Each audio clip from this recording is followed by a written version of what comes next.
جو نماز نہ پڑھے اس کے اوپر اللہ کی لعنت، جو شراب پیے اس کے اوپر اللہ کی لعنت، جو جھوٹ بولے اس کے اوپر اللہ کی لعنت۔ اس طریقے سے ہم جنرل انداز میں، کامن انداز میں ہم لعنت کر سکتے ہیں، مگر کسی انسان کو ٹارگٹ کر کے کوئی نماز نہیں پڑھتا، ہم اس سے جا کر کہیں تو نماز نہیں پڑھتا، تیرے اوپر اللہ کی لعنت ہو۔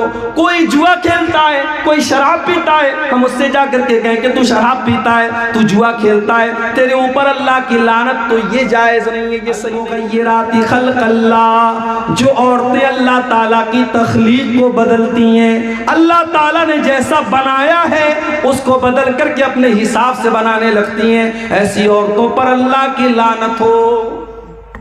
یہ کس نے بیان کیا؟ عبداللہ بن مسعود نے، بہت بڑے صحابی عبداللہ بن مسعود۔ جب انہوں نے یہ بات بیان کی، ایک عورت تھی قبیلے بنو اسد کی، اس کا نام تھا ام یعقوب۔ اس عورت کو پتا چلا کہ عبداللہ بن مسعود ایسی ایسی باتیں کر رہے ہیں، وہ عبداللہ بن مسعود کے گھر آتی ہے اور کہتی ہے بلغنی انک لعنت کیتا وکیتا، اے عبداللہ مجھے پتا چلا ہے کہ آپ ایسی ایسی عورتوں کا نام لے کر کے لعنت کر رہے ہیں۔ حضرت عبداللہ نے فرمایا بالکل صحیح سنا ہے تم نے، میں آج بھی لعنت کرتا ہوں، اور میں لعنت کیوں نہ کروں جس کے اوپر اللہ کے رسول نے لعنت کی ہے اور جس کا ذکر اللہ نے اپنی کتاب میں قرآن میں کیا ہے۔ او میری پیاری ماں بہنوں، اب ذرا غور سے سننا، میں جو بات بیان کرنے جا رہا ہوں۔ جب اس عورت نے یہ سنا کہ حضرت عبداللہ یہ فرماتے ہیں کہ جن عورتوں کے اوپر قرآن میں لعنت کی گئی ہے میں ان عورتوں کے اوپر لعنت کیوں نہ کروں، تو وہ عورت کیا جواب دیتی ہے؟ وہ کہتی ہے قرأت ما بین الدفتین، اے عبداللہ میں نے پورا قرآن پڑھا ہے، سورہ فاتحہ سے لے کر کے سورہ ناس تک، الحمدللہ رب العالمین سے لے کر کے من الجنت والناس تک۔ اے عبداللہ میں نے پورا قرآن پڑھا ہے، لیکن پورے قرآن میں مجھے کہیں پر ایسی عورتوں کا ذکر نہیں ملا، آپ یہ کہاں سے بیان کر رہے ہیں؟ اس سے پتہ یہ چلا کہ وہ عورت قرآن کی حافظہ تھی۔ آج بہت مشکل ہے، لڑکیاں عام طور سے حافظہ نہیں بن پاتی ہیں، اور بہت ساری لڑکیاں حافظہ بنتی ہیں مدرسے میں، تو جب شادی ہوتی ہے سسرال میں جاتی ہیں، اپنے کچن کا کام کرنے میں، بچوں کو پالنے میں مگن ہو جاتی ہیں، قرآن یاد کر کے بھول جاتی ہیں۔ وہ عورت قرآن کی حافظہ تھی، قرآن کی عالمہ تھی۔ آج ہماری لڑکیاں کہاں ہیں، ہماری بیٹیاں کہاں ہیں؟ کل میں نے صدرپور کے جلسے میں کہا تھا، آج سون برسا میں بھی کہہ رہا ہوں، ہماری سیرسابادی قوم میں مدرسے ماشاءاللہ بہت سارے کھلے ہیں، مگر سارے لوگ اپنی بچیوں کو مدرسے میں نہیں پڑھاتے۔ بہت سارے لوگ اپنے بچیوں کو اسکول میں پڑھاتے، کالج میں پڑھاتے ہیں، اور صحیح ہے، جائز ہے، حرام تو نہیں ہے، پڑھا سکتے ہیں، ضروری تو ہے کہ ہر آدمی اپنی بچی کو مدرسے میں ڈالے۔ مگر جو لڑکی آپ کی اسکول میں جا رہی ہے، کالج میں جا رہی ہے، مجھے بس ایک سوال کا جواب دے دو، اس لڑکی کو دین کون سکھائے گا؟ وہ لڑکی کسی حافظ جی کے پاس جا کر کے قرآن پڑھ لے گی تو اس سے دین تو نہیں سیکھے گی، دین کہاں سیکھے گی وہ؟ مجھے لوگوں نے بتایا کہ ہمارے علاقے میں عیدین کی نماز میں عورتوں کا انتظام نہیں ہوتا، عیدگاہ میں عورتوں کا انتظام نہیں ہوتا، مسجدوں میں نے دیکھا 90% مسجدوں میں جمعہ کی نماز میں عورتوں کا انتظام نہیں ہے۔ آپ کی عورتیں دین کہاں سیکھیں گی میرے بھائی؟ جلسے میں سیکھیں گی؟ جلسے میں دین کم سیکھتی ہے، مارکیٹنگ زیادہ کرتی ہے۔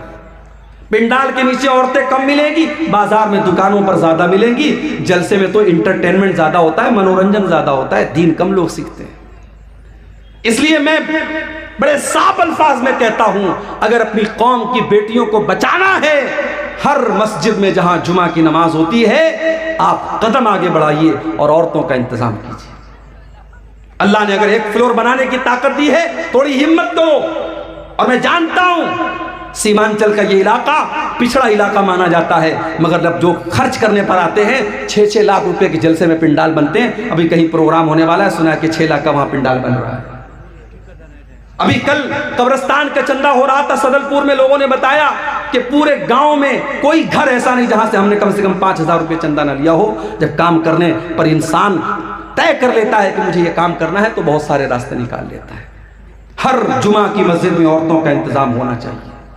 آپ کے گھر کی عورتیں جب جمعہ کے خطبے میں جائیں گی، سال میں 52 جمعہ کا خطبہ ہوتا ہے، جب جمعہ کے 52 تقریریں وہ سنیں گی انشاءاللہ وہ دین کی سمجھ ان کے اندر پیدا ہوگی اور بہت سارے فتنے ختم ہو جائیں گے میرے بھائی۔ اسی طریقے سے عیدگاہ میں اور عید کی نماز میں بھی آپ عورتوں کا انتظام کیجئے، پردے کا بیچ میں انتظام کیجئے، پنڈال لگوائیے، کچھ بھی کیجئے، مگر آپ عورتوں کا انتظام کیجئے۔ اگر نہیں کرتے ہیں تو بند کر دیجئے اپنے آپ کو اہل حدیث کہنا۔ اہل حدیث صرف آمین زور سے بولنے والے کا نام نہیں ہے، اہل حدیث صرف سینے پر ہاتھ مارنے والے کا نام نہیں ہے، اہل حدیث اس کو کہتے ہیں جو قرآن و حدیث پر چلنے والا ہو۔ اگر آپ کی عورتیں عیدین کی نماز میں ان کے لیے آپ نے انتظام نہیں کیا ہے، اللہ کے آپ کو جواب دینا پڑے گا آپ نے کیوں انتظام نہیں کیا ہے۔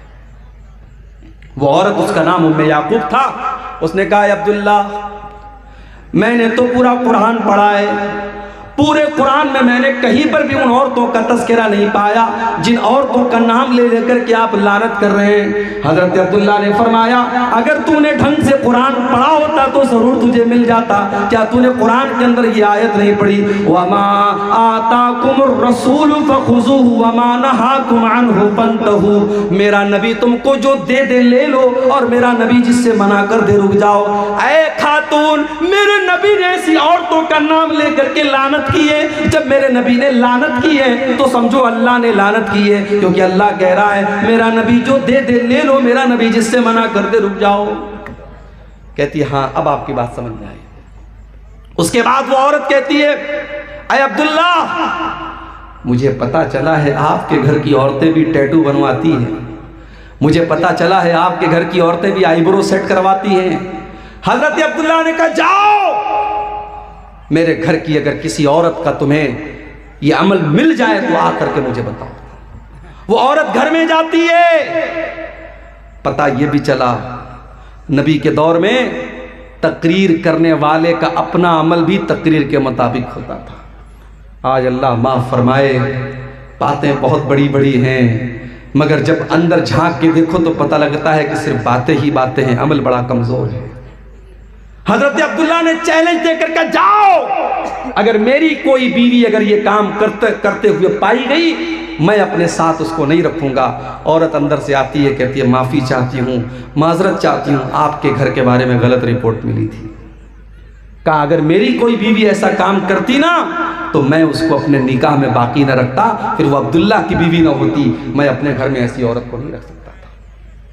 تو میرے بھائیوں، میری ماں اور بہنوں، یہ تیسرا کام ہے جس کے کرنے والے پر اللہ کے رسول نے لعنت کی ہے۔ جو عورتیں گدنا گدواتی ہیں، ٹیٹو بنواتی ہیں یا آئی برو سیٹ کرتی ہیں، ایسی عورتوں پر بھی اللہ کے رسول نے لعنت کی ہے۔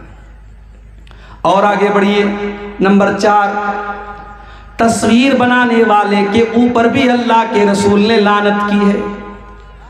آپ نے فرمایا لعن اللہ المصور، اللہ کی لعنت و تصویر بنانے والوں کے اوپر۔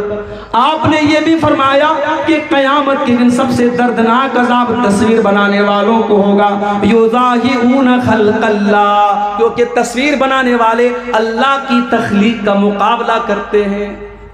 اب یہاں پہ سوال پیدا ہوا عبدالغفار صاحب اگر تصویر بنانا حرام ہے، آپ خود سیلفی کیوں لیتے ہیں؟ آپ کے ساتھ نوجوان سیلفی لے رہا ہے، آپ سیلفی لینے کی اجازت کیوں دیتے ہیں؟ تو بھائی یہ مسئلہ بھی سمجھ لو کہ کیمرے کی تصویروں کے بارے میں علماء کا اختلاف ہے۔ کچھ علماء تو کہتے ہیں کہ جب تصویر کا نام آ گیا تو کیمرے کی تصویر بھی اس کے اندر شامل ہے، وہ بھی حرام ہے۔ لیکن بہت سارے علماء کا یہ کہنا ہے کہ کیمرے کی تصویر وہ تصویر نہیں ہے جس کا حدیث کے اندر ذکر کیا گیا ہے، کیونکہ حدیث میں یہ کہا گیا کہ تصویر بنانے والا اللہ کی تخلیق کا مقابلہ کرتا ہے۔ جیسے اللہ نے ہمارے ہاتھ بنائے، اللہ نے ہمارے پیر بنائے، تو پینٹنگ بنانے والا جب پینٹنگ بناتا ہے تو وہ ہاتھ بھی بناتا ہے، وہ پیر بھی بناتا ہے، وہ چہرہ بھی بناتا ہے، وہ ناک بھی بناتا ہے۔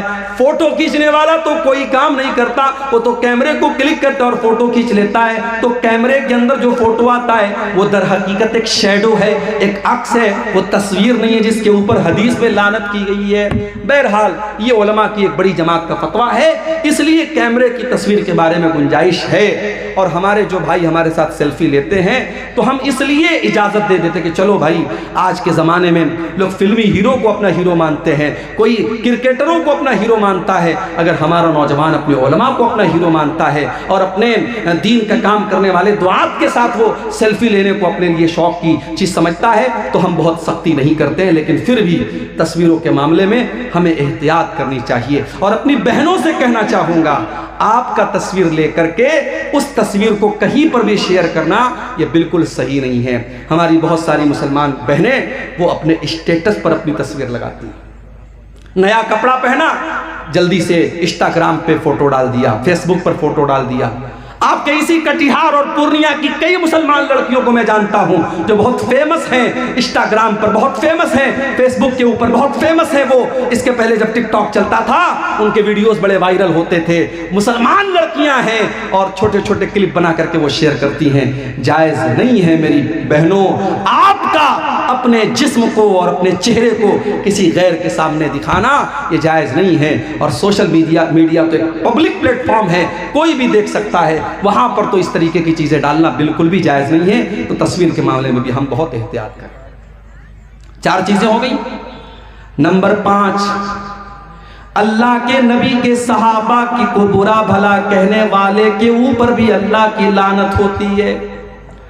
اللہ کے پیارے نبی فرماتے من سب اصحابی، جو میرے صحابہ کو برا بھلا کہتا ہے، جو میرے صحابہ کو گالی دیتا ہے، فعلیہ لعنت اللہ والملائکۃ والناس اجمعین، اس کے اوپر اللہ کی لعنت ہو، اس کے اوپر انسانوں کی لعنت ہو، اس کے اوپر فرشتوں کی لعنت ہو۔ صحابہ کو برا بھلا کہنے والا ملعون ہے، اس کے اوپر لعنت ہو، یہ نبی کے الفاظ ہیں۔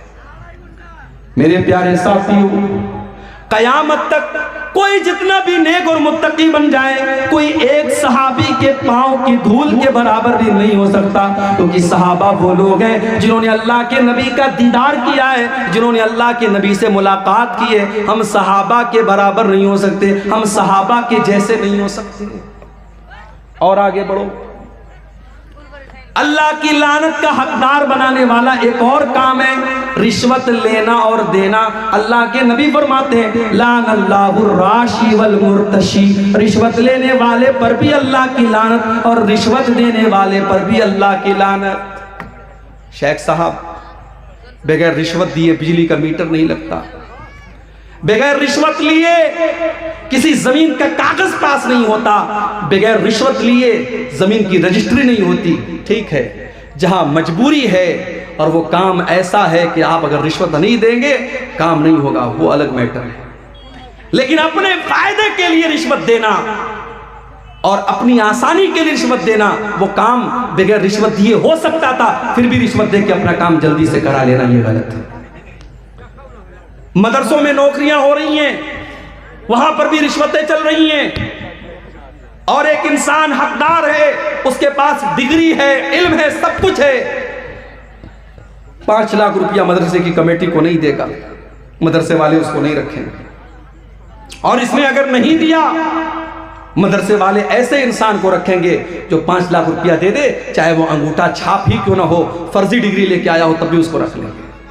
علماء نے یہ بھی لکھا ہے جہاں یہ حالات پیدا ہو جائیں اور آپ کو پتا ہو اگر ہم نے یہاں رشوت نہیں دی، ہم نے پیسہ نہیں دیا، تو یہاں ایک حقدار کا حق مارا جائے گا اور ایک نالائق آدمی اس عہدے پر اور اس چیز پر قابض ہو جائے گا۔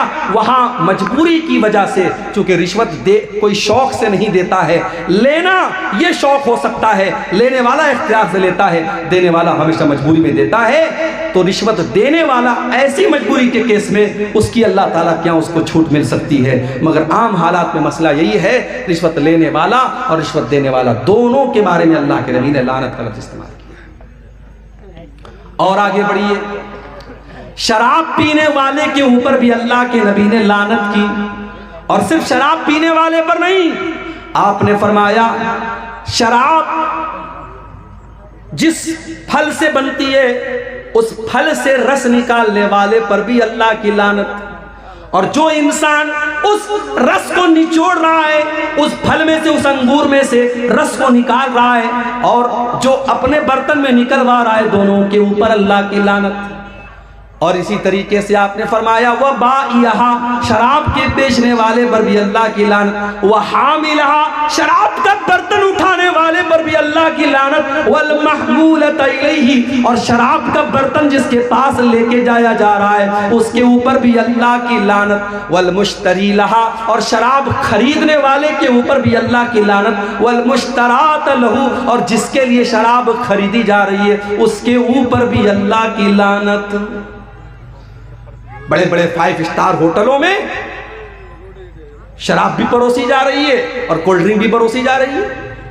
میں کہتا ہوں ایسے ہوٹلوں میں جانا ہی نہیں چاہیے۔ بنارس میں بہت بڑا ہوٹل ہے، تاج ہوٹل، بنارس کا سب سے بڑا ہوٹل ہے۔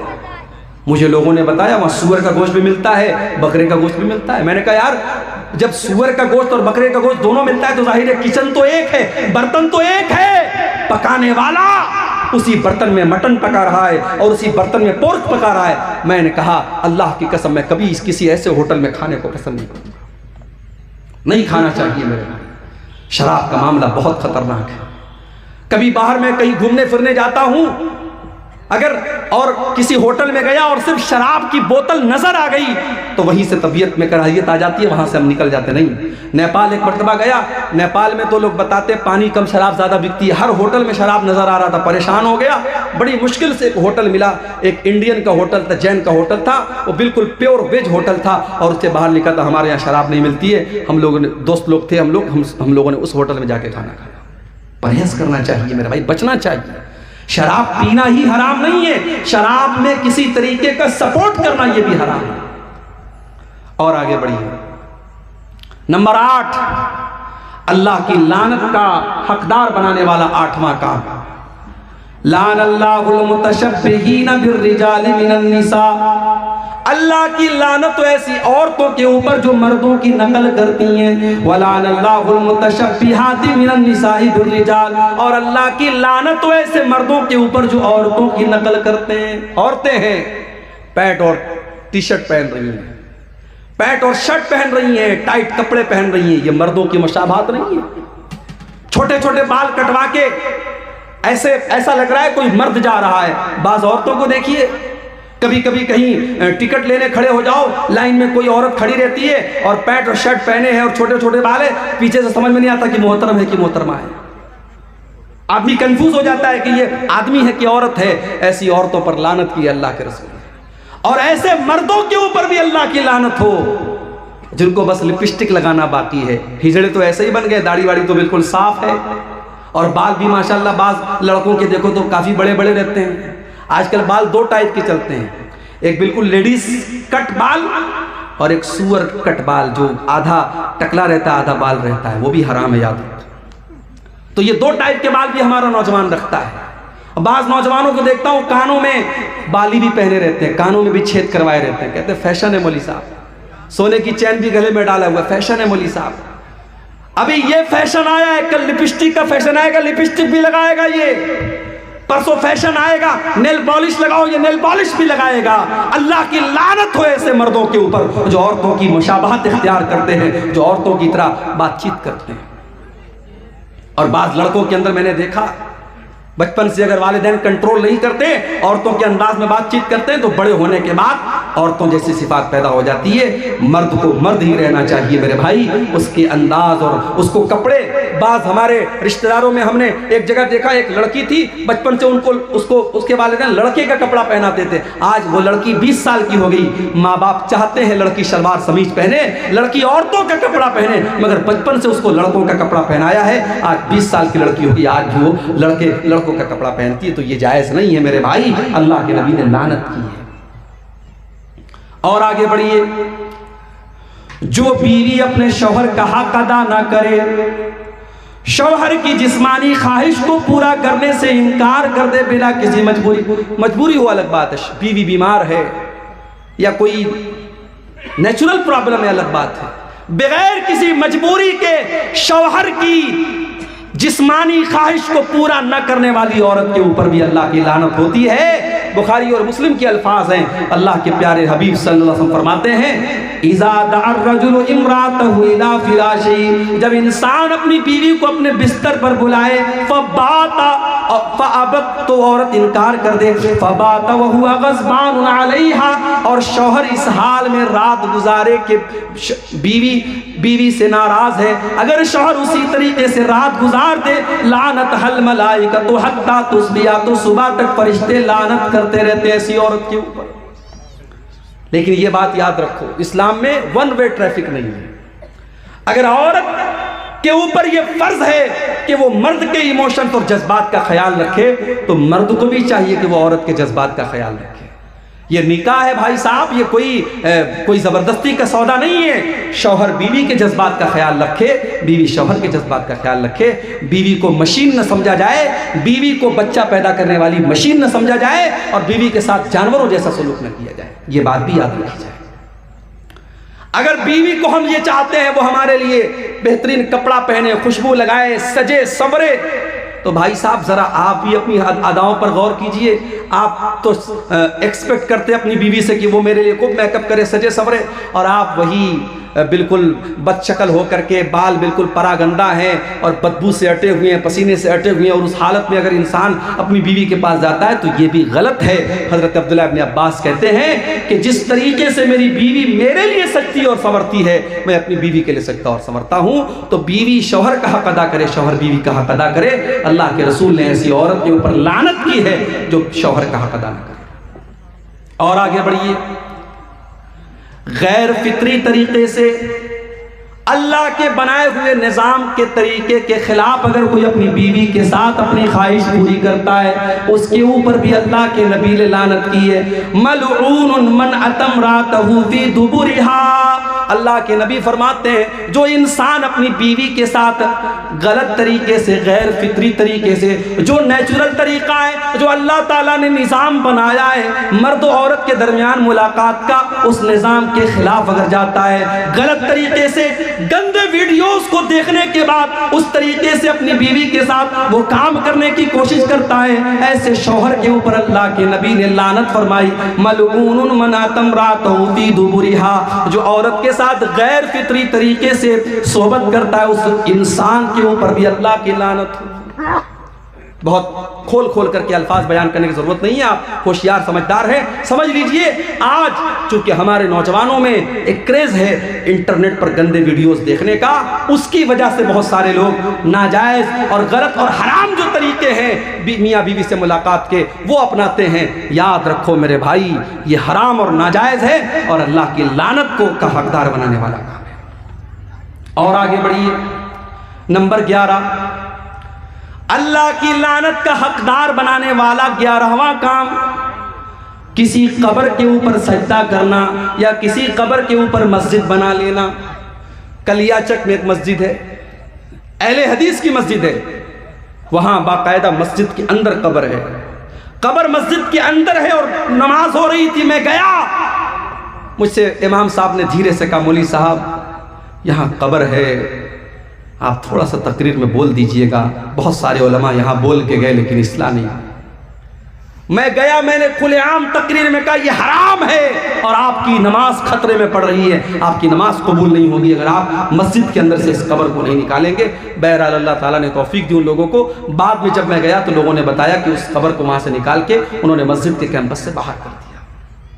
ضرورت پڑنے پر قبر کو ٹرانسفر کیا جا سکتا ہے۔ اگر مان لیجئے کسی ایسی جگہ قبر ہے کہ وہاں قبر ہونا مناسب نہیں، تو قبر کے اندر جو مردے کی ہڈیاں وغیرہ ہیں ان کو احترام کے ساتھ کسی کپڑے میں رکھ کر کے دوسرے قبرستان میں دفن کی جا سکتی ہے ضرورت پڑنے پر۔ تو قبرستان کے اوپر مسجد نہیں بن سکتی اور مسجد میں قبر نہیں بن سکتی۔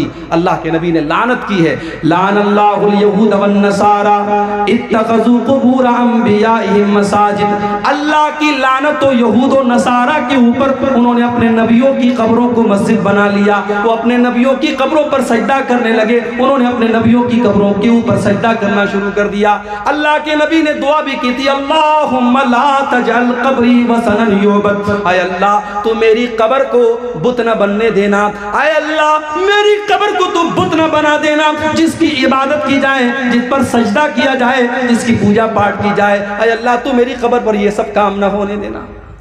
اور آج اللہ کا شکر ہے دنیا کی بہت ساری طاقتیں لگی ہوئی ہیں، اللہ حفاظت کرے سعودی عرب کی حکومت کی۔ آج اگر یہ حکومت نہ ہوتی تو شاید جو منظر ہم اجمیر میں دیکھتے ہیں، جو منظر ہم ہندوستان میں بزرگوں کی قبروں پر دیکھتے ہیں، شاید اس سے کہیں زیادہ خطرناک منظر مدینے کا ہوتا، اور نبی کی قبر پہ سجدے ہو رہے ہوتے۔ وہاں 24 گھنٹے پولیس کے لوگ کھڑے ہیں، سیکیورٹی کے لوگ کھڑے ہیں، اور اگر کوئی کسی بھی طریقے کا شرکیہ کام کرنے کی کوشش کرتا ہے، سیکیورٹی کے لوگ فوراً اس کو وہاں سے بھگا دیتے ہیں، نکال دیتے ہیں۔ تو میرے بھائیوں، قبر کے اوپر مسجد بنانا یا قبر کے اوپر سجدہ کرنا، یہ بھی اللہ کی لعنت کا حقدار بنانے والا کام ہے۔ نمبر 12، حضرت لوط علیہ السلام کی قوم جو کام کرتی تھی، مرد کا مرد کے ساتھ، لڑکے کا لڑکے کے ساتھ تعلق قائم کرنا، حرام کام کرنا، بدکاری کا کام کرنا، ہومو سیکسولیٹی، یا آج کی زبان میں جس کو ہم کہہ سکتے ہیں ہم جنسی، یا ہندی میں کہہ سکتے ہیں سم لینگنگتا، جس کو آج دنیا کی عدالتوں نے اس کو صحیح قرار دے دیا ہے، لیکن اللہ کے نبی نے لعنت قرار دی ہے۔ مسند احمد کی روایت ہے، آپ نے فرمایا لعن اللہ من عمل قوم لوط، لعن اللہ من عمل قوم لوط، لعن اللہ من عمل قوم لوط، اللہ کی لعنت اس انسان کے اوپر جو حضرت لوط علیہ السلام کی قوم والا عمل کرتا ہے۔ دنیا میں سب سے پہلے یہ کام اگر کسی نے کیا تھا، لوط علیہ السلام کی قوم نے کیا تھا، اور جب حضرت لوط نے ان کو سمجھایا تھا تو یہ کہا تھا کہ تم اس گناہ کی شروعات کر رہے ہو، آج تک دنیا میں یہ گناہ کسی نے نہیں کیا جو گناہ تم کر رہے ہو۔ اللہ نے تمہارے لیے عورتوں کو بنایا ہے، تمہارے لیے اللہ نے جائز طریقہ بنایا ہے، تم ناجائز طریقہ اپنا رہے ہو۔ تو قوم کے لوگوں نے مذاق اڑایا تھا اور کہا تھا یہ تو بڑے پاک صاف لوگ ہیں، یہ تو اپنے آپ کو بڑے صاف ستھرے سمجھتے ہیں۔ اور اللہ کا جب عذاب آیا میرے بھائی، پتھروں کی بارش ہوتی ہے، اس قوم کے اوپر پتھروں کی بارش ہوتی ہے، اور پوری قوم کو اللہ تعالیٰ الٹ دیتا ہے، اور پوری قوم کا نام و نشان مٹ جاتا ہے۔ آج بھی یہ کام ہو رہا ہے، بہت سارے نوجوان اس گندگی میں مبتلا ہیں۔ اس حدیث کو میرے بھائیوں اپنے سامنے رکھو، جو یہ کام کرے اس کے اوپر اللہ کی لعنت ہو۔ اور اسلامی حکومت اگر ہے اور کوئی کام یہ کام کرتا ہوا اگر کوئی لڑکا پایا گیا تو اسلامی حکومت میں اس کی سزا سزائے موت ہے۔ اللہ کے نبی کی حدیث ہے کہ لوط علیہ السلام کی قوم والا عمل اگر کوئی لڑکا لڑکی کرے تو فاعل اور مفعول کو، جو کر رہا ہے اور جو کروا رہا ہے، دونوں کو قتل کر دیا جائے۔ اسلامی حکومت میں اتنی خطرناک سزا ہے، یہ بہت بڑی بدکاری اور بے حیائی کا کام ہے۔ اللہ تعالی ہمارے تمام نوجوانوں کی اس سے حفاظت فرمائے۔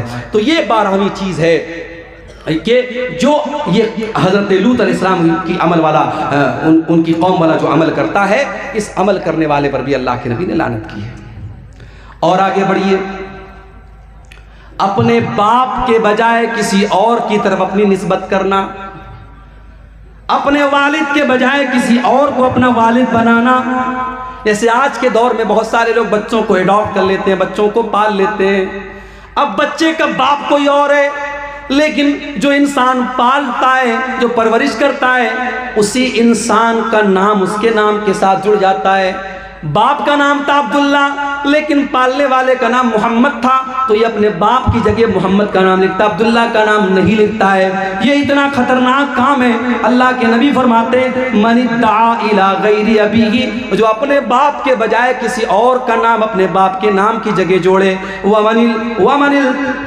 ومن تولا من غیر موالیہ، اور جو غلام اپنے مالک کے بجائے کسی اور کو اپنا مالک قرار دے، فعلیہ لعنت اللہ والملائکۃ والناس اجمعین، تو ایسے انسان کے اوپر اللہ کی لعنت ہو، فرشتوں کی لعنت ہو، اور تمام لوگوں کی لعنت ہو، تمام لوگوں کی لعنت ہو اس انسان کے اوپر جو اپنے اوریجنل باپ کی جگہ کسی اور کو اپنا باپ قرار دے۔ اسی لیے بڑی سختی ہے، اگر آپ بچے کو ایڈاپٹ کرتے ہیں تو علماء کا فتویٰ موجود ہے اور قرآن کی آیتیں موجود ہیں کہ اس کی ولدیت کی جگہ آپ اوریجنل باپ کا نام لکھیں گے۔ اب ہمارے ہاں بڑا مسئلہ ہے، آپ آدھار کارڈ بنوائیں گے، اس پہ اوریجنل باپ کا نام چڑھوائیں گے تو مسئلہ پیدا ہوگا۔ تو آدھار کارڈ وغیرہ میں مجبوری کے طور پر آپ اپنا نام جوڑ سکتے ہیں، مگر جہاں اسلامی پوائنٹ آف ویو سے ضرورت پڑے گی، مثال کے طور پر نکاح کے ٹائم یا مثال کے طور پر کوئی گواہی کے ٹائم، تو وہاں ولدیت میں جو اوریجنل باپ ہے اسی کا نام دیا جائے گا. پالنے والا، پرورش کرنے والا وہ باپ نہیں ہو سکتا ہے. اس کو احترام میں وہ لڑکا باپ، ابا جان کہہ سکتا ہے، ابو کہہ سکتا ہے، پاپا کہہ سکتا ہے، مگر اوریجنل اس کا جو باپ ہے وہ وہی رہے گا جس نے اس کو جنم دیا ہے، جو اس کا باپ ہے. اسی طریقے سے 14ویں چیز میرے بھائیوں جو اللہ کی لعنت کا حقدار بناتی ہے، حلالہ کرنے والا اور کروانے والا. حلالہ سمجھتے ہیں؟ نام سنا ہے حلالہ کا؟ کسی نے 3 طلاق دے دی اپنی بیوی کو، ایک ساتھ 3 طلاق. ہمارے یہاں مسئلہ کیا ہے قرآن و حدیث کی روشنی میں؟ اگر کوئی ایک ساتھ 3 نہیں 300 طلاق دے دے وہ ایک ہی مانی جائے گی. کیوں؟ کیونکہ طلاق ایک مرتبہ میں ایک ہی ہوتی ہے، ایک سے زیادہ نہیں ہوتی ہے. طلاق کا ایک پروسیس ہے. اگر کسی نے اپنی بیوی کو طلاق دیا ہے تو اب 3 مہینے تک وہ دوسری طلاق نہیں دے سکتا. 3 مہینے تک وہ دوسری طلاق دے ہی نہیں سکتا. اگر 3 مہینے کے اندر وہ دوسری طلاق دے گا تو وہ دوسری نہیں مانی جائے گی. ایک طلاق دے گا انسان، اب 3 مہینے کا ٹائم ہے. اگر 3 مہینے کے اندر رجوع کر لیا اچھی بات ہے، رجوع کر لیا بیوی رہے گی. اگر 3 مہینہ گزر گیا اور رجوع نہیں کیا تو نکاح ختم ہو گیا، نیا نکاح ہوگا، نیا مہر ہوگا. پھر آئندہ کبھی زندگی میں جھگڑا ہوگا اور طلاق دے گا، وہ دوسری طلاق ہوگی. یہاں سارا سسٹم گڑبڑ کر دیا، طلاق طلاق طلاق. غصے میں بیوی کو طلاق طلاق بول دیا. اب اپنے مولوی صاحب کے پاس گیا، مولوی صاحب نے کہا حلالہ کرانا پڑے گا، حلالہ کرانا پڑے گا. اور حلالہ کا طریقہ کیا ہے؟ ایک رات کے لیے تمہاری بیوی کسی سے شادی کرے گی، ایک رات تک وہ ساتھ میں رہے گا اور اگلے دن وہ طلاق دے دے گا. پھر عورت عدت گزارے گی، پھر تم اس سے شادی کر لینا.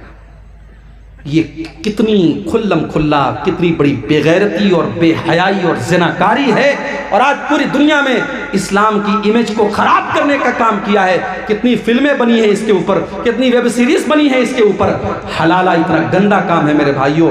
اللہ کے نبی نے فرمایا لعن اللہ المحلل والمحلل لہ. حلالہ کرنے والے پر اور حلالہ کروانے والے پر دونوں کے اوپر اللہ کی لعنت ہو. اور ایک اور حدیث میں اللہ کے نبی نے فرمایا کہ کیا میں تم کو ایسے انسان کے بارے میں نہ بتاؤں جو کرائے کا سانڈ ہوتا ہے؟ صحابہ نے کہا اللہ کے نبی کرائے کا سانڈ کون ہوتا ہے؟ آپ نے فرمایا جو حلالہ کرواتا ہے. حلالہ کروانے والا اپنی بیوی کو کسی غیر کے بستر پر بھیجنے والا، اور وہ انسان کرائے کا سانڈ ہوتا ہے جو یہ کام کرتا ہے. تو حلالہ کرنے والا بھی اور حلالہ کروانے والا بھی دونوں پر اللہ کی لعنت. اور آخری چیز جو بیان کر کے ہم بات ختم کریں گے میرے بھائیوں، جس انسان کے اوپر اللہ کے نبی نے لعنت کی ہے، میری ماں اور بہنوں آپ سے کہنا چاہتا ہوں، اللہ کے نبی نے فرمایا لعن اللہ زوارات القبور. اللہ کی لعنت ایسی عورتوں کے اوپر جو قبروں کی بہت زیادہ زیارت کرتی ہیں.